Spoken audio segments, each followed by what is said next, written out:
Hello, ഒരുപാട് നാളായില്ലേ long video ഒക്കെ ആയിട്ട് വന്നിട്ട്. അപ്പോൾ ഞാനിന്ന് വിചാരിച്ചു why not taking a day in my life. Normally ഞാൻ ഡേ ഇൻ മൈ ലൈഫ് എടുക്കാറില്ല. അപ്പോൾ ഞാൻ വിചാരിച്ചു കാനഡയല്ലേ, അപ്പോൾ ഇവിടുത്തെ ഗ്രോസറി സ്റ്റോറും എന്തായാലും ഞാൻ പുറത്തു പോകുന്നുണ്ട്. അപ്പോൾ ജസ്റ്റ് നിങ്ങൾക്കും കൂടെ ഒന്ന് കാണാമല്ലോ വിചാരിച്ചു. ഞാൻ ഇന്നൊരു ഫാർമസി സ്റ്റോറിൽ പോകുന്നുണ്ട്. അതായത് നമ്മുടെ നാട്ടിലെ മെഡിക്കൽ ഷോപ്പിൽ മരുന്ന് വാങ്ങാനല്ല, ലിപ്സ്റ്റിക് വാങ്ങാനാണ്. അതായത് നാട്ടിലത്തെ പോലെയല്ല ഇവിടുത്തെ ഫാർമസി സ്റ്റോറൊക്കെ ഭയങ്കര ഡിഫറൻസ് ഉണ്ട്.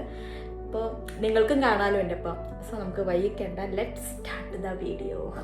ഞാൻ ഇറങ്ങിയ സമയം ശരിയായിട്ടില്ല, ചെറുതായിട്ട് മഴ പെയ്യുന്നുണ്ട്. മഴയത്ത് എനിക്ക് പോകാൻ വയ്യ അത്ര ദൂരം. അതായത് നമുക്ക് രണ്ട് ഡയറക്ഷനിലും പോകാം, രണ്ട് സ്ഥലത്തും നമ്മുടെ വാൾമാർട്ട് ഉണ്ട്. വാൾമാർട്ട് അതായത് നമ്മുടെ ഒരു സൂപ്പർ മാർക്കറ്റ്. അപ്പം ഞാൻ വിചാരിച്ചു അടുത്തുള്ള വാൾമാർട്ടിൽ പോവാം. ഒരു ബാക്കി ഷോപ്പിംഗ് വേറൊരു ദിവസം ആക്കാം. ഇന്ന് ജസ്റ്റ് ഗ്രോസറിയും അത്യാവശ്യം വേണ്ട സാധനങ്ങളൊക്കെ വാങ്ങാൻ വിചാരിച്ചു. നമുക്ക് എൻ്റെ ബാക്ക്ഗ്രൗണ്ട് ഇതാണ്, നമ്മുടെ നൈബർഹുഡ് എന്നൊക്കെ കാണിച്ചു തരാം. ഇതാണ് നമ്മുടെ കമ്മ്യൂണിറ്റി. നല്ല ഭംഗിയാണ് കാണാൻ. ഇതവിടെ കുട്ടി നിൽക്കുന്നത് കണ്ടോ, അതൊരു ബസ് സ്റ്റോപ്പാണ്. അത് ഈ ലെഫ്റ്റിലോട്ട് പോകാനുള്ളത്. ഈ ഒരു ബസ് സ്റ്റോപ്പ് റൈറ്റിലേക്ക്, അതായത് അങ്ങോട്ട് പോകാനുള്ളത്. അപ്പം എനിക്ക് പോകേണ്ടത് ഇവിടെ. അപ്പം ഞാനിവിടെ നിൽക്കുന്നു. ഇപ്പോൾ മഴ ആയതുകൊണ്ട് ഞാൻ ഈ വീടിൻ്റെ ആ കാണുന്നൊരു ഇത് കണ്ടു, ബാൽക്കണി, അതിൻ്റെ അടിയിൽ പോയി നിൽക്കാം. എനിക്കിനി മഴ കുറച്ച് നേരമല്ലേ ഉള്ളൂ, പെട്ടെന്ന് പെയ്യുമല്ലോ. അപ്പോഴത്തേക്ക് എനിക്ക് കുട നിർത്താമെന്ന് വയ്യ. സോ നമുക്കിവിടെ, അതായത് കാനഡയിലെ ക്ലൈമറ്റ് എന്ന് പറഞ്ഞാൽ അൺപ്രഡിക്റ്റബിളാണ്. ചിലപ്പോൾ മഴ പെയ്യുമെന്ന് വിചാരിച്ച് കുടയെടുക്കുമ്പോൾ വെയിലായിരിക്കും. അങ്ങനത്തെ ഒരു അവസ്ഥയാണത്. അപ്പോൾ ഞാൻ കുറച്ച് നേരത്തെ പോയപ്പോൾ നല്ല വെയിലായിരുന്നു. ഇപ്പോൾ ഇതാ മഴ ചാറുണ്ട്. എൻ്റെ പ്ലാനൊക്കെ മാറ്റി. സോ നമുക്കിനി അവിടെ എത്തിയിട്ട് കാണാം. ഇത് കാണുമ്പോൾ വിചാരിക്കും ഇപ്പം മഴ പെയ്യുമെന്ന്. പക്ഷേ ചുമ്മാതാ. ഒരു 2 മിനിറ്റ് കഴിഞ്ഞാൽ നല്ല വെയിലായിരിക്കും. അതാണ് ഇവിടുത്തെ ക്ലൈമറ്റ്. നമുക്കൊന്നും വിശ്വസിക്കാൻ പറ്റില്ല.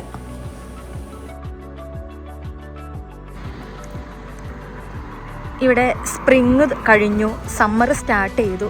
നല്ല ഭംഗിയാണ് ചുറ്റും കാണാൻ, നിറയെ പൂക്കളും. ഇത് കണ്ടോ, റോഡ് സൈഡ് ഫുൾ പൂക്കള, വീടുകളും അവർ നട്ടതും നടാത്തതും തന്നെ മുളച്ചതും എല്ലാം ഉണ്ട്. നോക്കിക്കേ, ഞാൻ നേരത്തെ പറഞ്ഞില്ലേ, അതായത് ഇവിടുത്തെ ക്ലൈമറ്റ് അൺപ്രഡിക്റ്റബിൾ ആണ്. ഞാൻ ഇറങ്ങുമ്പോൾ മഴ ചാറുന്നുണ്ടായിരുന്നു. ഞാൻ ബസ് സ്റ്റോപ്പിലെത്തി, ഞാനൊരു ഷെൽട്ടറിലൊക്കെ കയറി നിന്ന് ഒരു 2 സെക്കൻഡ് പോലും ആയിട്ടില്ല. അപ്പോഴത്തേക്കും കട്ട വെയിൽ കണ്ടോ. അതാണ് ഇവിടുത്തെ അവസ്ഥ. ഒന്നും പ്രതീക്ഷിക്കാൻ പറ്റില്ല.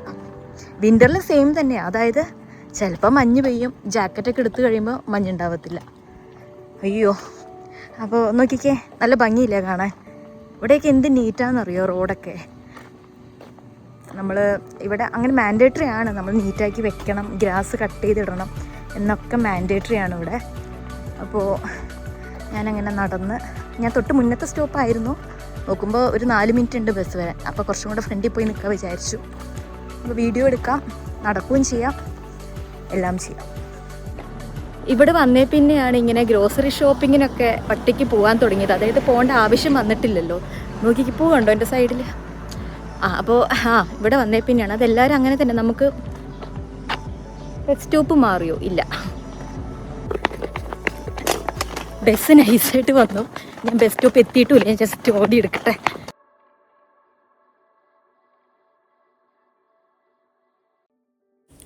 ഈ കാണുന്നതൊക്കെ ചോളത്തിൻ്റെ പാടം കേട്ടോ. പാടം എന്ന് പറയാൻ പറ്റാ, പാടം എന്ന് വേണമെങ്കിൽ കുന്ന് പോലത്തെ ഒരു പാടം. ഞങ്ങൾ വന്നത് ഒക്ടോബർ സമയത്തായിരുന്നു, ഒരു ഫോൾ എൻഡ് ചെയ്യണ സമയത്തായിരുന്നു. അപ്പോൾ ഇത് ഓൾറെഡി ഹാർവെസ്റ്റ് ചെയ്യണ സമയമായിരുന്നു, ഫുൾ മഞ്ഞയായിരുന്നു. പിന്നെ ഇപ്പോഴാണ് ഞങ്ങൾ ആദ്യമായിട്ട്, അത് കഴിഞ്ഞ് ഹാർവെസ്റ്റ് ചെയ്ത് കഴിഞ്ഞാൽ പിന്നെ വിൻ്റർ തുടങ്ങിയല്ലോ, പിന്നെ ഒന്നും ചെയ്യത്തില്ലല്ലോ അവിടെ. പിന്നെ ഇപ്പോഴാണ് ഒരു പച്ചപ്പൊക്കെ വന്നത്. അത് കാണുമ്പോൾ നമുക്ക് തോന്നും ഒരു യാർഡാണ് തോന്നും, അതായത് ഒരു കുന്നാണ് തോന്നും. പക്ഷെ അത് ചോളമാണ്, അത് വളർന്നു വരണത്. ഇനി ഇത് ഹാർവെസ്റ്റ് ചെയ്യുന്ന സമയത്ത് ഞാൻ വേറൊരു വീഡിയോ ജസ്റ്റ് കാണിച്ചു തരാം എങ്ങനെയാണെന്ന്. അപ്പോൾ നമ്മൾ ബസ് കയറി, നമുക്ക് ഇവിടെ നിന്നൊരു 50 മിനിറ്റ്സ്, ആക്ച്വലി കിലോമീറ്റർ നോക്കുകയാണെങ്കിൽ ജസ്റ്റ് ഒരു 4 കിലോമീറ്റർ ഉള്ളൂ. പക്ഷേ ബസ് ഇവിടുത്തെ അവസ്ഥ അറിയാലോ. നമുക്ക് 2 മിനിറ്റ് കൊണ്ട് പോത്തേണ്ട സ്ഥലം നമുക്കൊരു 15 മിനിറ്റ് എടുക്കും. ഇങ്ങനെ ബസ് മാറി കയറി അങ്ങനെ. നമ്മളപ്പോൾ ഇവിടെ ഷോപ്പിംഗ് സെൻറ്ററിലെത്തി. അത് നമ്മുടെ നാട്ടിൽ ഏകദേശം ഒരു ബസ് സ്റ്റാൻഡ് പോലെയാട്ടോ ഇത്. അപ്പോൾ ഞാനിവിടെ ഇറങ്ങി. ഇവിടെ ഒരു 2, 3, 4, 5 ബസ് ഇവിടെ വന്ന് നിൽക്കും. പിന്നെ ഈ കാണുന്നതാണ് ഒരു ഷോപ്പിംഗ് സെൻറ്റർ. ആ ബ്ലൂ കാണുന്നില്ല, അതാണ് വാൾമാർട്ട്. ഇവിടുത്തെ ഒരു അത്യാവശ്യം ഫേമസ് ആയിട്ടൊരു ഷോപ്പിംഗ് സെൻറ്ററാണ്. ഒരു മിഡിൽ ക്ലാസ് ഫാമിലിക്കൊക്കെ അഫോർഡ് ചെയ്യാൻ പറ്റും. എന്ന് വെച്ചാൽ മിഡിൽ ക്ലാസ് ടു പ്രീമിയം എല്ലാ സാധാരണക്കാർക്ക് കുഴപ്പമില്ലാണ്ട് കയറാം. കമ്പാരിറ്റീവ്ലി വേറെ സ്റ്റോർ വെച്ച് നോക്കുമ്പോൾ എല്ലാം കിട്ടും അവിടെ. ഡ്രസ്സ് കാര്യങ്ങൾ എല്ലാം കിട്ടും. ചെടികളുണ്ട്, ഫർണിച്ചേഴ്സ് ചെറുതായിട്ടുണ്ട്, ആക്സസറീസ് ഉണ്ട്, മൊബൈൽസ് ഉണ്ട്, എല്ലാം ഉണ്ട്.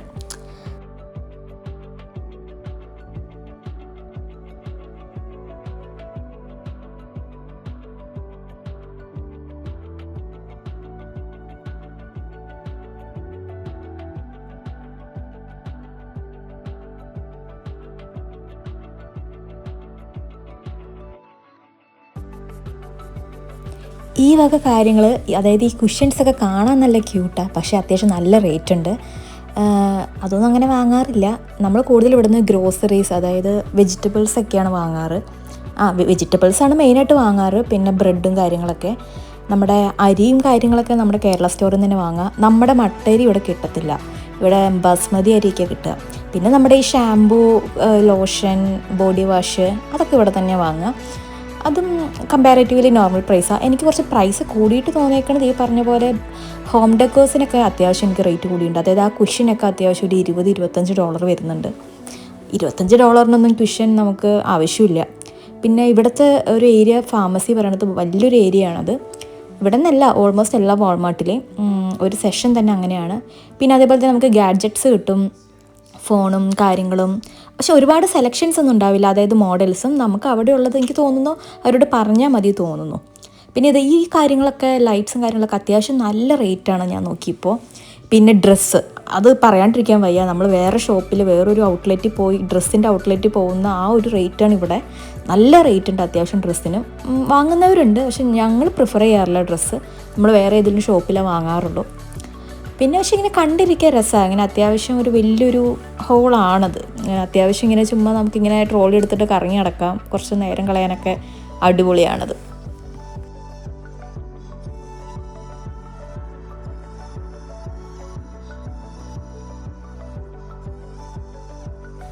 ഒരുപാട് ഐറ്റംസ് അങ്ങനെ നമുക്കിങ്ങനെ ഇല്ലെങ്കിലും ഉള്ള നല്ല ക്യൂട്ടായിട്ടിരിക്കും. അതായത് ഭയങ്കര സെലക്റ്റീവായിട്ട് ഹാൻഡ് പിക്ഡ് എന്നൊക്കെ പറയണ പോലെ. അതായത് ഈ ടേബിളൊക്കെ കണ്ടില്ലേ, ഭയങ്കര എസ്തറ്റിക് ആയിട്ടില്ലേ. അത്യാവശ്യം റേറ്റ് ഉണ്ട്, നിയർ 100 ഉണ്ട് ആ ഒരു ടേബിളിനൊക്കെ. എനിക്ക് ആ ഒരു ടേബിൾ ഭയങ്കര ഇഷ്ടമുള്ള സംഭവമാണ്. പിന്നെ ഈ ഒരു സെഷൻ ഞാൻ ആദ്യമായിട്ടാണ് എൻ്റെ ലൈഫിൽ തന്നെ കാണുന്നത്. അതായത് ഈ ഡ്രസ്സൊക്കെ പട്ടിക്കുട്ടികൾക്കുള്ളതാണ്. അതായത് പെറ്റ്സിന് വേണ്ടിയിട്ടുള്ള, പ്രത്യേകിച്ച് പട്ടിക്കുട്ടികൾക്കുള്ള ഡ്രസ്സാണത്. ഞാൻ വിചാരിച്ചു ആദ്യം കുഞ്ഞുങ്ങൾക്കാണ്, പക്ഷേ മുകളിൽ ഫോട്ടോ കണ്ടോ.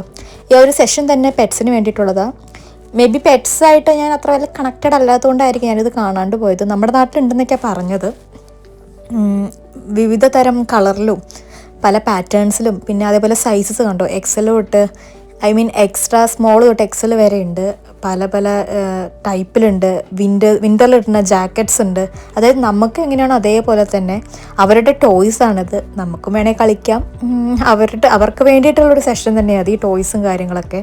പിന്നെ അവർക്ക് ബെഡുണ്ട്, കൗച്ചുണ്ട്, എല്ലാം നമുക്ക് വേണ്ട എന്തൊക്കെയുണ്ടോ അതൊക്കെ അവർക്കും ഉണ്ട്. അവരുടേതായ രീതിയിലും സ്റ്റൈലിലാണെന്ന് മാത്രം. ചില സമയത്ത് വാൾമാർട്ടിൽ നല്ല ഓഫേഴ്സ് ഉണ്ടാകും. അതായത് റോൾ ബാക്ക് എന്ന് പറയും. ഈ ഞാൻ എടുത്ത വിമ്മല്ല, സൺലൈറ്റിൻ്റെ ലോഷനാണ്. അതെനിക്ക് $5 അത്രയും വലുത് കിട്ടിയത്. അത് അത്യാവശ്യം നല്ലൊരു ഡീലാണ്. പിന്നെ നമ്മുടെ കിച്ചൺ വാഷും ഒക്കെ ഉണ്ടാവും അത്യാവശ്യം ചില സമയത്ത്. ഞാൻ നേരത്തെ പറഞ്ഞ പോലെ ഡ്രസ്സിൻ്റെ സെഷനാണിത്. നിങ്ങൾക്ക് പ്രൈസ് നോക്കിയാൽ മനസ്സിലാവും. സ്റ്റാർട്ടിങ് തന്നെ ഒരു 25 ആണ് അവിടെ.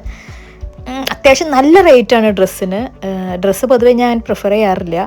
പിന്നെ ആക്സസറീസ്, നമുക്ക് കമ്മൽ, മാല, ഇങ്ങനത്തെ ടൈപ്പ് ഒരുപാടുണ്ട് അവിടെ. നമുക്ക് ഈ ഓഫീസിലൊക്കെ ഇടാൻ പറ്റിയ നല്ല കൊറിയൻ ടൈപ്പും ഒരു 10, 12, 15 കിട്ടും. നമുക്കൊരു കമ്മലൊക്കെ ഒരു 15 കിട്ടും. പിന്നെ നമ്മുടെ നാടിനെ പോലെയല്ല, ഇവിടെ ഫ്ലവേഴ്സിന് ഭയങ്കര ഇമ്പോർട്ടൻസ് ഉള്ളതാണ്. അതായത് നമ്മുടെ നാട്ടിലൊരു ഫംഗ്ഷനൊക്കെ വരുമ്പോൾ നമ്മൾ ഗിഫ്റ്റായിട്ട് കൊടുക്കണം എന്താ, കാസ്ട്രോള്, പാത്രം, അങ്ങനത്തെ ബെഡ്ഷീറ്റ്, അതൊക്കെയാണ്. പക്ഷേ ഇവിടെ കൂടുതൽ ഞാൻ കണ്ടിരിക്കുന്നത് ഫ്ലവേഴ്സാണ് അവർ ഗ്രീറ്റ് ചെയ്യാൻ കൊടുക്കുന്നതും. അതേപോലെ വല്ല സെലിബ്രേഷൻസ്, ബർത്ത്ഡേ എന്തുണ്ടെങ്കിലും അവൻ്റെ കയ്യിലൊരു ബഞ്ച് ഓഫ് ഫ്ലവേഴ്സ് ഉണ്ടാവും. അതിനവർ പൈസ നോക്കാറില്ല. ഇപ്പം ഈ ഇരിക്കുന്ന ഒരു ബണ്ടിൽ അല്ലെങ്കിൽ ഒരു കെട്ടിന് ഒരു $20 വരുന്നുണ്ട്. പക്ഷേ അത് അത്യാവശ്യം ഇവിടെ റണ്ണിങ് ആണ്.